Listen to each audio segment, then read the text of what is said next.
Bonjour à tous, dans cette vidéo on va parler de pas mal de trucs. Alors spoiler, je vous parle de mon nouveau logement, de mon nouveau quartier. En vrai j'aimais beaucoup mieux le précédent qui avait vraiment un effet village. Là où je suis c'est un petit peu mort, j'ai du mal à trouver des parcs et en vrai il faut marcher au moins 5-10 minutes pour à chaque fois trouver un supermarché un peu bien, etc. ou des lieux de vie du moins. Ce qui fait que du coup le week-end on sort, on fait des excursions avec Velvet et donc là le dernier week-end c'était week-end à la mer avec Kamakura, donc qui est une ville d'import du bouddhisme au Japon, qu'on appelle aussi la petite Kyoto, donc pas très loin, elle est à 50 km au sud de Tokyo. Et ensuite, on est allé dans la préfecture de Chiba. Là, il n'y a pas forcément beaucoup de monuments, alors bon, il y a des petits temples un peu partout, bien sûr, mais c'est surtout un endroit avec de belles plages et des spots de surf. Voilà.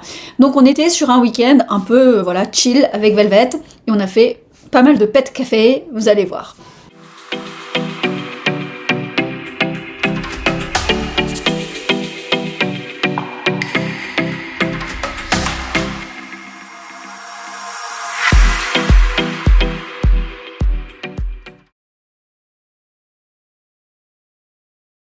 Mais avant de commencer, je voulais revenir sur quelque chose que j'avais précisé dans un des épisodes précédents, qui était que, pas de Noël au Japon, certes, donc pas de Père Noël et de cadeaux le 24 ou le 25 décembre, mais pour le Nouvel An, la tradition, qui est donc une tradition de se regrouper en famille, existe bien. Et donc c'est ce qu'on a fait d'ailleurs avec les Aoshima, puisque donc il y a eu un jour, on est allé voir donc ses parents, elle m'a été très bien reçue, avec un beau plateau de sushi, des bons légumes, etc. D'ailleurs, petit aparté, je me suis rapprochée, on va dire sans doute, de mon rêve, j'ai enfilé une combinaison anti-G de pilote de chasse japonaise, avec le papa qui est un ancien pilote de F4.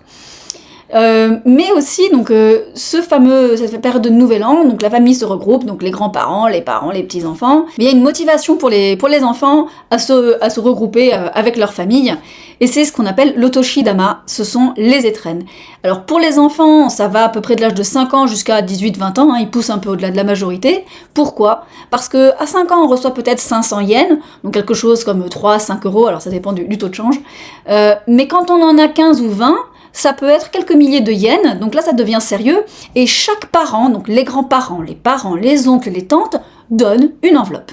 Et donc au bout du compte, on peut facilement se retrouver, quand on est ado, avec sans doute une centaine, ou voire 200 euros, c'est sympa pour l'argent de poche. Voilà. Alors historiquement, c'était pas de l'argent qu'on donnait, c'était des mochi, des boules de riz, qui étaient symboles justement de longévité, et puis d'une certaine manière de richesse. Mais du coup là, je pense que les enfants sont quand même un peu plus contents de nos jours. Je suis une petite licorne bien chanceuse. J'ai reçu une grande otoshi-dama cette année. Je vais pouvoir acheter plein de riz. Et surtout plein de bons sakés. On est parti là, direction Kamakura, pour un petit week-end de 3 jours, parce que lundi c'est férié. Lundi c'est la fête nationale des adultes, en gros des jeunes qui passent le cap des 18 ans. Donc du coup ce matin j'avais pris, avec l'expérience de Kawaguchiko, j'ai bien compris que sortir de Tokyo c'était une grosse galère. Donc on est parti à 6h15 et du coup c'est parfait, c'est super fluide, et en plus on a un très beau lever de soleil, belle couleur dans le ciel. Donc voilà, à garder en tête que voilà, les départs tôt le matin c'est cool.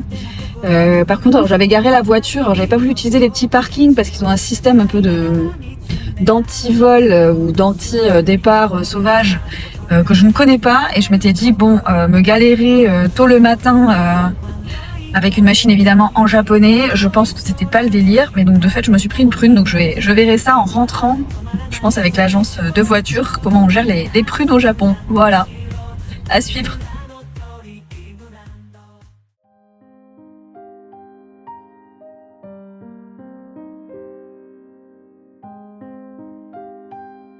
Ok, donc là je commence les visites à Kamakura, les temples. Alors Kamakura c'est une des anciennes capitales qui prédate en fait de l'époque médiévale, hein. On est au XIIe siècle, et pendant à peu près un siècle et demi elle a été la capitale du Japon, mais surtout elle a été la capitale religieuse, donc c'est vraiment là que le bouddhisme est venu s'implanter. Et donc à Kamakura on trouve un nombre assez fou de vieux temples très bien conservés, donc en bois. Et donc là on a un bel exemple avec Nangakiji, donc c'est un très joli temple. Donc là, ce qu'on voit, c'est une des portes. Le temple, à proprement parler, est au fond. Et j'ai Velvet sur le dos. Parce qu'on a fait avant ça une petite balade, parce que les temples n'ouvrent pas avant 8h30, 9h, donc on avait le temps. Et on a fait une balade dans la montagne de 2 km, il a couru comme un dératé, du coup il est complètement claqué. Voilà.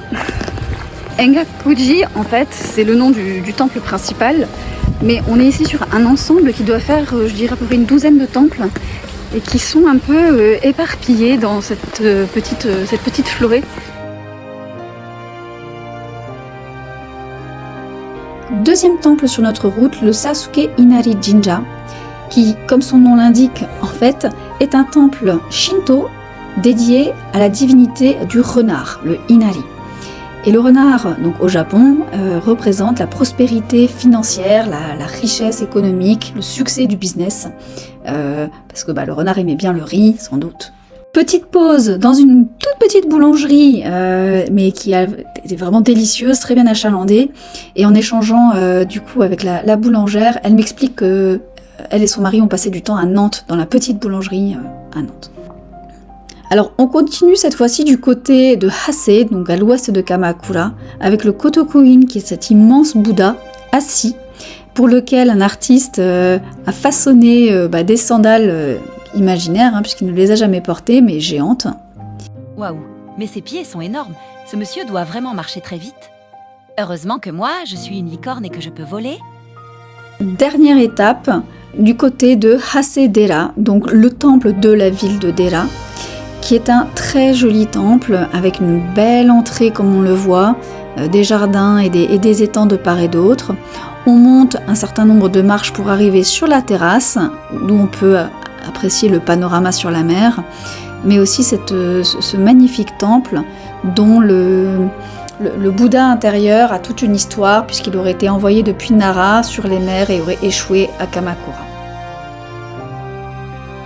Allez, on se laisse pas abattre. Une fois qu'on a visité tous ces temples, petite pause déj juste à côté de la gare de Hase, où on peut voir passer des trains toutes les 10 minutes, pour venir déguster un délicieux plat de poisson, donc des sashimi. J'ai pris du shirasu, qui est la spécialité locale, des petits bébés anchois, et une tempura aussi à côté. Bon, on a tout partagé avec Velvet, comme vous pouvez l'imaginer.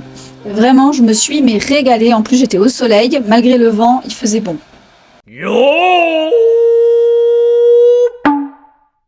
Alors, petite cerise sur le gâteau, il se trouve que par hasard, j'ai déniché un petit théâtre de no dans la ville de Hase. C'était assez improbable. De no et de kabuki, donc avec une très jolie salle. Et la personne qui tient ce théâtre, en fait, est extrêmement cultivée et m'a fait une petite visite guidée. M'a montré donc les masques qui servent à ces spectacles. Ce sont des masques assez précieux en bois. Et comme vous l'imaginez, j'ai pu les essayer. Donc voilà, ça donne ça, ça rend bien.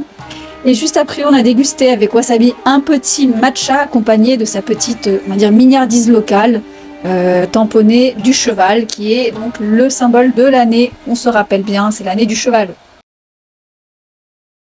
Deuxième jour, direction Kominato, qui est cette fois-ci dans le sud de la préfecture de Chiba. Et là, tout ce que je cherchais, c'était finalement d'être en bord de mer, tranquille, et voir un peu ce que ça donnait d'être dans une toute petite ville, un petit village de pêcheurs. Et en fait, il n'y a pas grand-chose, si ce n'est effectivement un temple et puis une stupa qui est tout en haut d'une colline, qui a fait l'objet d'une belle balade pour Velvet un matin. Et donc on peut bien admirer le joli point de vue sur cette espèce de petite baie. Une fois qu'on a dit ça, donc le temple il est assez gros en fait. Je m'attendais pas à ça pour un village aussi petit. C'est vraiment un temple de taille conséquente, et en fait il y a un énorme hôtel qui est vraiment juste à côté. Et Velvet était vraiment tout fou. Vraiment, quand on rentrait dans cette allée, peut-être c'est l'encens qui lui fait cet effet, je ne sais pas. Alors le deuxième jour, en fait, il a fait quasiment de la tempête, avec des vents vraiment à décorner des bœufs, donc on voit même de la grêle. Ce qui fait qu'en fait, le chemin qu'on aurait dû prendre en bord de mer tranquillement, eh bien, on a dû aller à l'intérieur des terres pour visiter 2 lieux. Un premier lieu que j'avais repéré, qui est une fromagerie. Et donc je l'avais déjà contactée, et bon, elle m'avait dit qu'elle était fermée. Mais cela dit, avec Velvet, on a voulu passer une tête quand même. Là aussi, Velvet était tout fou, mais pour le coup, je sais pourquoi, parce qu'il adore le fromage. Donc ça, c'est pas nouveau. Et donc, le deuxième lieu dans lequel je suis allée, c'est en fait un supermarché qui vend les fromages de cette fromagerie, parce que je voulais absolument les goûter. En vrai, c'est pas mauvais. Et pour ceux qui connaissent à côté de Versailles, la ferme de Gailly, c'est un peu le même concept. Du coup, c'est une sorte de ferme agricole qui est en plein milieu de rien et qui vend ses fruits et légumes et des bons produits. Sur le chemin, alors, outre des petites curiosités locales des temples, alors par hasard, parce que je voulais faire une petite pause à un moment donné, café, j'ai trouvé ce petit art café et je me suis dit, ah tiens, ça c'est chouette, c'est un truc pour moi. Et en fait, pas du tout. C'était un pet café, c'est-à-dire un endroit où les propriétaires de chiens se retrouvent. Alors bon, moi j'ai quand même pris mon petit chocolat chaud et ma gourmandise, mais c'est un endroit, alors oui, il y a le côté artistique parce qu'il a un clavier, il a une batterie, de temps en temps des groupes viennent jouer, mais surtout...